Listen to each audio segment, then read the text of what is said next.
இந்த சிலுவையின் பாடுகளை குறித்து நாம் தியானிக்கிற ஒவ்வொன்றாய் நாம் தியானித்தோம். இந்த 4ஆம் வார்த்தை தியானிக்கப்பட கிருபை செய்த தேவாதி தேவனுக்கு நன்றிகளை செலுத்துகிறேன். அல்லேலூயா, அல்லேலூயா. இந்த 4ஆம் வார்த்தை மார்க் எழுதின நிறுவம் 15ஆம் அதிகாரம் 34ஆம் வசனத்தை நாம் வாசிப்போம்.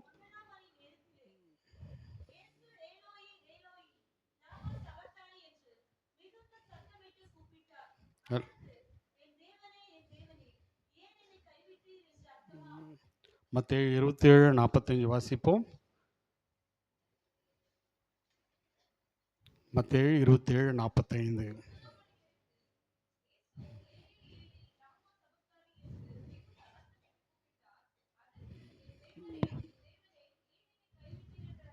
அல்லேலூயா. ஏலி ஏலி லாமா சபத்தானி, என் தேவனே என் தேவனே ஏன் என்னை கைவிட்டீர்.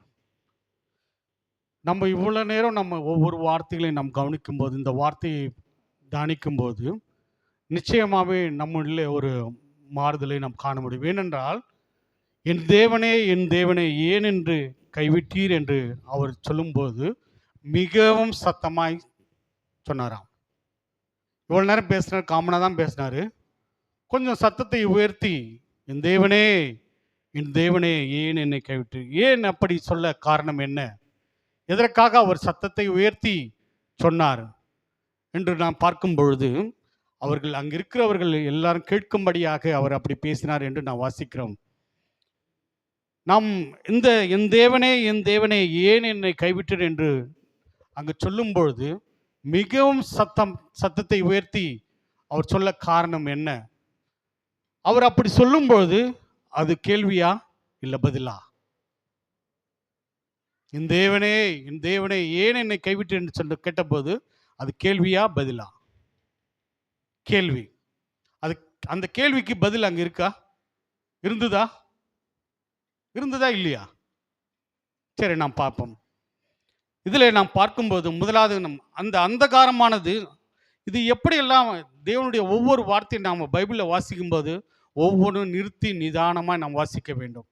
அதில் அர்த்தத்தை புரிந்து கொள்ள வேண்டும். நாம் ஏனோ படிக்கணுன்றதுனால ஏதோ டக்கு டக்குன்னு படிச்சுட்டு போகிறதில்லை. அது ஒவ்வொரு கரையும் அவர் தீர்க்கதரிசனத்தினால் ஒவ்வொரு அவருடைய பிள்ளைகளை கொண்டு எழுதப்பட்டது. தீர்க்கதரிசனம் நிறைவேறும்படியாய் இது அப்படி நடந்தது. அதே நான் அந்த அந்தகாரத்தை குறித்து நான் வாசிப்போம். ஆமோஸ் 8ஆம் அதிகாரம் 9ஆம் வசனத்தை நாம் வாசிப்போம்னால், ஆமோஸ் 8:9.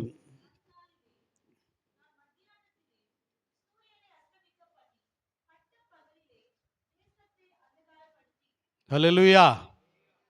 அவர் அந்த பட்ட பகல்லே அந்தகாரம், அப்படி அந்தகாரம் வரப்போ அவங்கன்னா யோசிச்சிருக்கணும், என்னன்னா இப்படி ஏன் நடந்ததுன்னு யோசிச்சிருக்கணும், இல்லை இதுக்கு காரணம்னா யோசிச்சிருக்கணும். அது மாதிரி இதுக்கு முன்னாடி நடந்ததான்னா நடந்தது கிடையாது.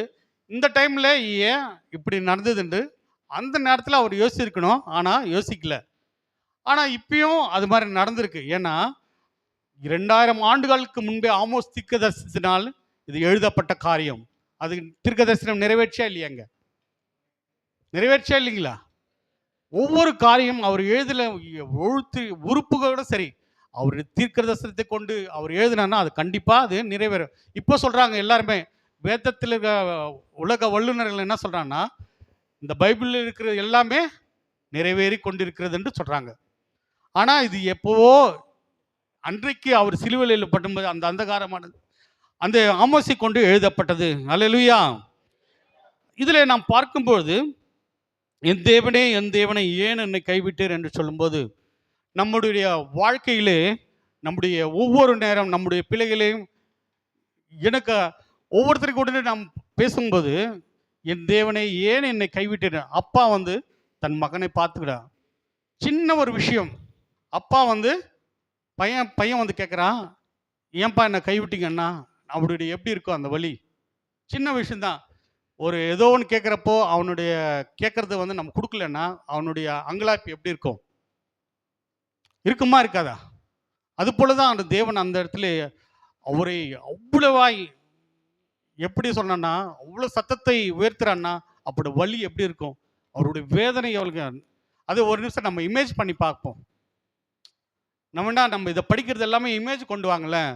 எப்படி அந்த கல்வாரி சிலுவையில் அறைக்கப்படும் போது ஒவ்வொரு நாளும் அவருடைய வேதனை எப்படி இருக்கான். மற்ற நேரத்துல எல்லாம் கடகன்னு சொல்லிட்டாரு. இந்த 4ஆம் வார்த்தை பேசும்போது சத்தத்தை உயர்த்தி அவர் பேசும்போது அங்க இருக்கிறவங்க எல்லாமே வந்துட்டு அதுல கீழே ஒரு அந்த வசனத்தின் கீழே வந்து வாசிப்போம்.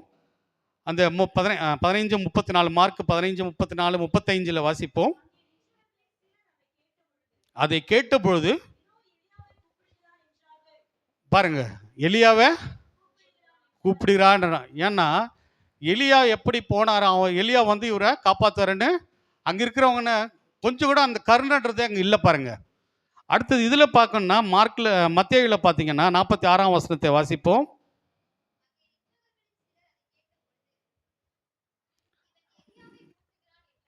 அங்க ஒரு வார்த்தை இருக்கு, அவர் வராருன்னு நம்ம பார்க்கணும் அப்படின்ற அந்த ஒரு வார்த்தை இருக்கு பாருங்க. அங்க அவர் வராரா இல்லைன்ட்டு மற்றவர்களோ பொறு அப்போட அந்த குற்ற உணர்ச்சி இல்லை அவங்களுக்கு. பார்க்கலாம் என்ன நடக்குதுன்னு பார்க்கலாம். அப்புறம் வேடிக்கை பார்க்கறதுக்கு அங்கே வந்து என்னடா இது, இத்தனை நாள் நம்ம கூட இருந்தாங்களே, 3 வருஷமா நம்ம இதில் இருந்தாரு, ஒரு பாவமும் அவரில் காணப்படலை அப்படின்னு அவங்க நினைக்கல. நான் என்ன பண்ணுறாருன்னா எலியா வந்து அவர் காப்பாற்றுறா இல்லையான்னு பார்க்கலான்ற நின்று வந்ததான் அங்கே இருக்காங்க. அந்த ஒரு பயம் என்று அங்கே இல்லை.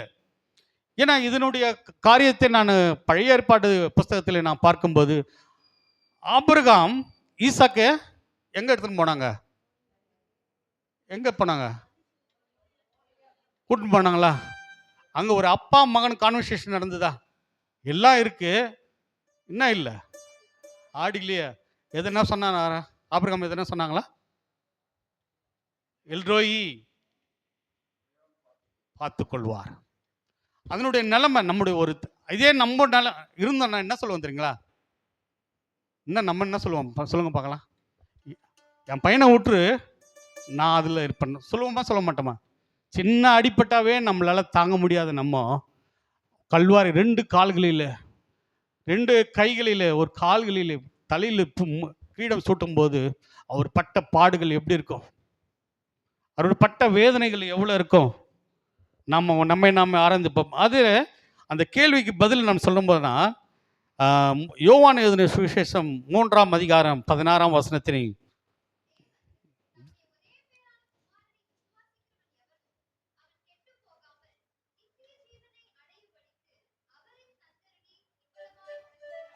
அல்லேலூயா.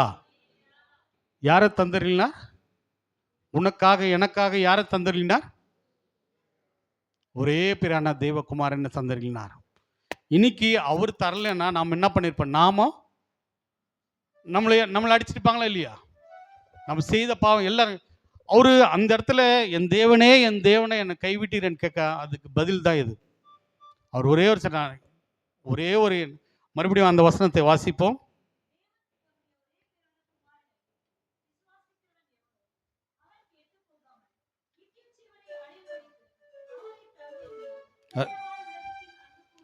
நம்மளுக்காக அவர் கல்வாரியிலே சிலுவையிலே மரித்தார்.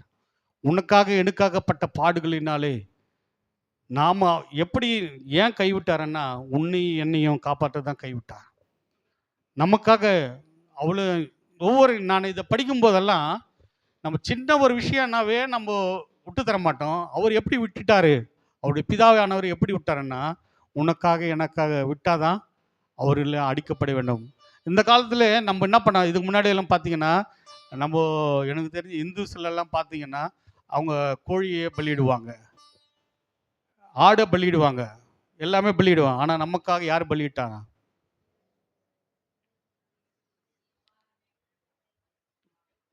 எல்லாம் துக்கத்தில் இருக்கீங்கன்னு நினைக்கிறேன். ஏசு கிறிஸ்துவ பலியிட்டார். அதே சங்கீதங்களின் புஸ்தகம் 22ஆம் அதிகாரம் 1ஆம் வசனத்தை வாசிக்கும் பொழுது 22:1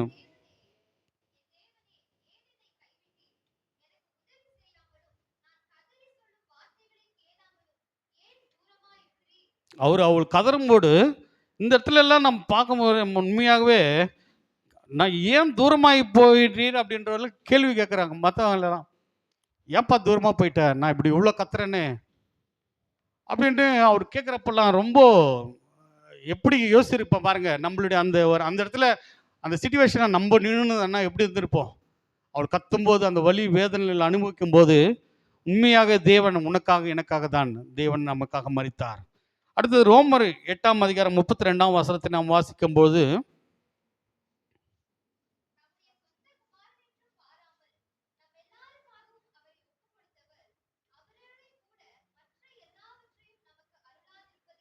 நமக்கு எல்லாருக்காகவும் அவர் என்ன பண்ணாரா? நமக்கு எல்லாருக்காகவும் என்ன பண்ணாரா?